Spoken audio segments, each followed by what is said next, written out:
So we have three ways in which we have connectivity throughout the business. We have smart planning, smart machines and smart data. With our smart planning, we're able to take the customer order through the website. That then feeds into a number of different software packages we have, which are all integrated together. These look at demand planning, inventory optimization, production planning, and all the way down to our production monitoring system, our MES. This therefore reduces the amount of manual interaction from customer order entry through to information being relayed to the shop floor. So we have smart machines as well.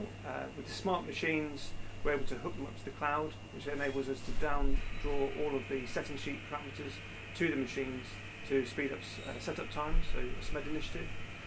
We also have capability to send diagnostic information to our machine manufacturers so they can diagnose maintenance issues, which reduces downtime. Process engineers are also able to access the machines remotely using their smartphone, which enables them to modify the process parameters externally, which gets the machine back up and running quicker, which again reduces downtime and improves the service to customers. And then smart data, so through that MES we're able to gather a lot of really good information around our OE performance, identifying where our weaknesses are, where our opportunities for improvement are, and that's helped to give us a platform to make good decisions and get the best return on our investment for capital projects.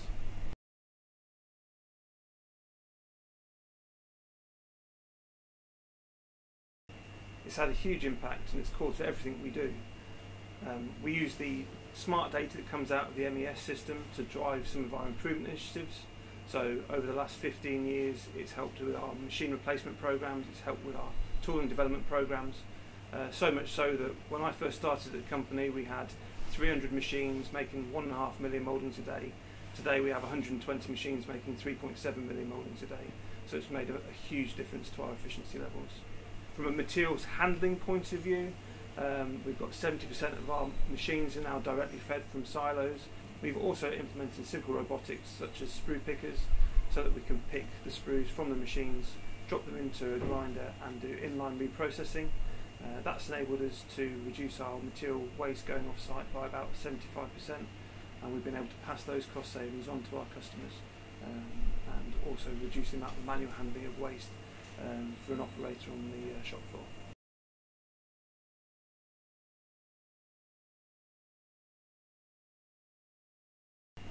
So we're still at the beginning of our Industry 4.0 journey. There's still plenty of opportunity for us to continue with our development on that area.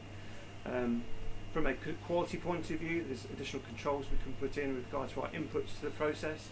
So be that around the material controls, so regrind percentage levels, material moisture content levels.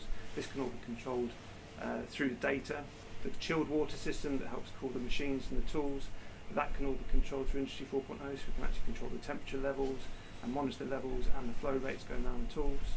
From an energy efficiency point of view, we can also look at energy metering on all the machines, so you can optimise that power consumption on the screw back, on injection, etc. So we can really start to look at some cost savings through that. In the future also, once our machinery suppliers have captured enough data around the issues that cause the faults on the machines, they'll actually start to be able to do predictive maintenance to have diagnosis of the faults before they actually fail through some leading indicators, and that will be able to ensure that we can repair the machines before they fail and eliminate unplanned downtime.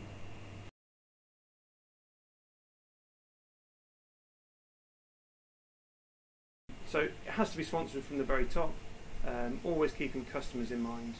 It's going to be a long journey. We're at the beginning of the journey ourselves. When you've got 120 injection moulding machines, you're not going to be able to switch them all over to Industry 4.0 just like that. We've replaced 25% of our machines in the last 3 years, and as we've done that, we've always looked for the normal benefits, the cycle time benefits, the energy efficiency benefits, the output benefits. But we've also made sure that we've included the connectivity benefits, so that actually when we come to a point of critical mass, we can link all those machines together, get them talking together, use the Industry 4.0 information that's coming through from our planning systems and that information that's coming through from our smart data, and bring it all together into an improved experience for our customers.